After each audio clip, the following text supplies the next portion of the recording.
Hi, Teos people. Today, our topic is about the role risk plays in the development of children during their middle years.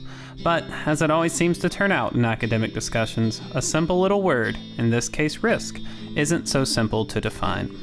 That's why, before we get into a discussion about risk's role in young people's lives, we're going to look at the term from a few different academic perspectives. We're not going to give you one perfect definition of risk, but we do hope this information will help everyone critically consider their current conception of the term, create an interesting academic discussion, and help lay the foundation for the rest of what we're going to do today. We're going to start with a situation, but before I describe it, I'll make a request. I know it's super easy to come up with what-ifs when thinking about made-up situations, but if you discuss this one later, try to stick with the idea that the main character can only think of the two options described. It'll make conversation a whole lot more productive and on topic. Alright? Cool. So we've got a teenager named Ron, and he's walking down a path in the forest. Let's say he's in a hurry to get home. He comes to an area where there's a cliff of wet rock, and it's about 3 meters high. To fellow people from the US, that's about 10 feet. And it's above what appears to be soft, leaf-covered ground. Ron knows that the path he's on will eventually provide a safe way down the cliff, but if he follows it, he's going to take longer to get home. He also knows how to find the path again if he were to jump down the cliff from where he's currently standing. Doing that would also cut a lot of time off his walk. Since the rock is wet, and Ron has no experience with rock climbing, his only choices are following the path or jumping down the cliff. If you were a student of the behavioral sciences, you would probably see very quickly that this situation matches up exactly with the definition of risk widely accepted in your field. This definition can be found in a study of adolescent risk-taking by Jason Chine, which defines risk as seeking rewards despite the potential for costly outcomes. Just to prove how common this view is, an article by Kinnair and Sandsater states, within the developmental psychology literature, risk-taking is usually defined as the engagement in behaviors that are associated with some probability of negative outcomes. This definition also happens to be widely accepted in the outdoor education field, as shown in this Simon Priest quotation: "Risk is created from the presence of dangers." The connection between the definition of risk Chine gives us and Ron's choice is pretty easy to see. If Ron jumps, there's the possibility of a reward, getting home sooner, but there's also the possibility of a negative outcome, injury. It's also interesting that within this definition, the other possibility Ron has, taking the path, could also be seen as risk, with the reward being safety and the negative outcome being taking longer to get home. Clearly, the more costly of the two negative outcomes would likely come from jumping down the cliff. Either way, we now have a good example for our first definition. Risk, an action that's done hoping for a reward while knowing there's the possibility of something bad happening. For a different take on risk, we're going back to that article I mentioned earlier by Kinnair and Sandsater. I know I used their article to give some support for Chine's definition, but the only reason they mentioned it was so that they could argue against it.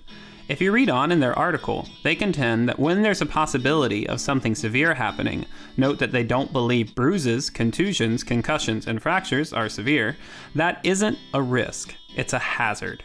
Their definition of risk is not just negative, but situations in which we are required to make choices among alternate courses of action where the outcome is unknown. Ultimately, they take a positive approach to risk, distinguishing between hazards as negative and risks as positive and thrilling challenges. To have a more concrete idea of what Kinnair and Sandsater mean by risk, let's go back to Ron. By Kinnair and Sandsater's definition, if Ron chose to jump, he'd be choosing to take on a hazard and not a risk because there's a good possibility of more than minor injury. Now, if the jump were, say, 1.5 meters, the possibility of Ron getting a severe injury would be pretty low. And even if he wasn't in a hurry, he might decide to jump down the cliff purely for the thrill of it. That, in Kinnair and Sandsater's opinion, would be a risk, an action done as a challenge that, while what'll happen isn't completely sure, there's not much of a chance for severe damage.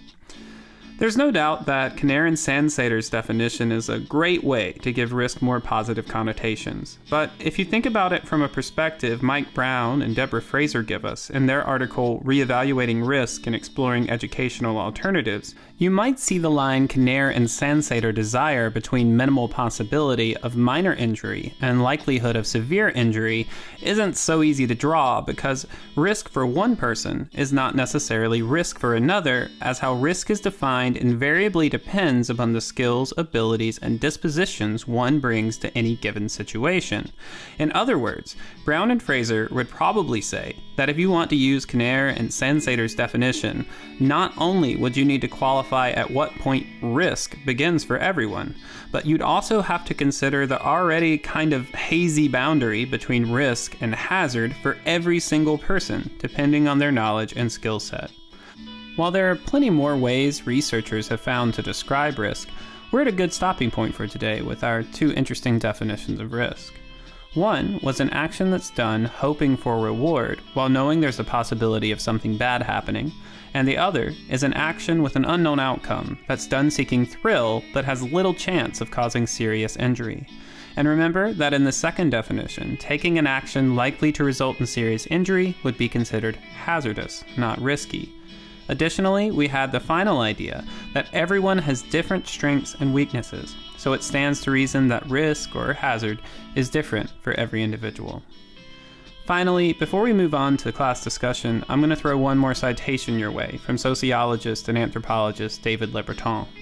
Le Breton makes clear in his article The Anthropology of Adolescent Risk-Taking that he also believes, like most behavioral scientists, that risk has something to do with a likelihood, a very high one, of negative outcomes. But rather than just saying it's seeking an everyday reward, he goes a little bit bigger. He makes the claim that risk-taking is often the other side of playing with the idea of death. By playing with the hypothesis of dying of their own accord, adolescents are in fact stimulating a feeling of freedom. Death is therefore part and parcel of their own power, and ceases to be a force of destruction beyond their control. In other words, to take a risk is to face death. And to understand you can choose to die at any time is to feel a sense of control over life's biggest uncertainty. When will I die? Feeling this control creates a sense of independence and personal identity that Le Breton believes adolescents really, really want.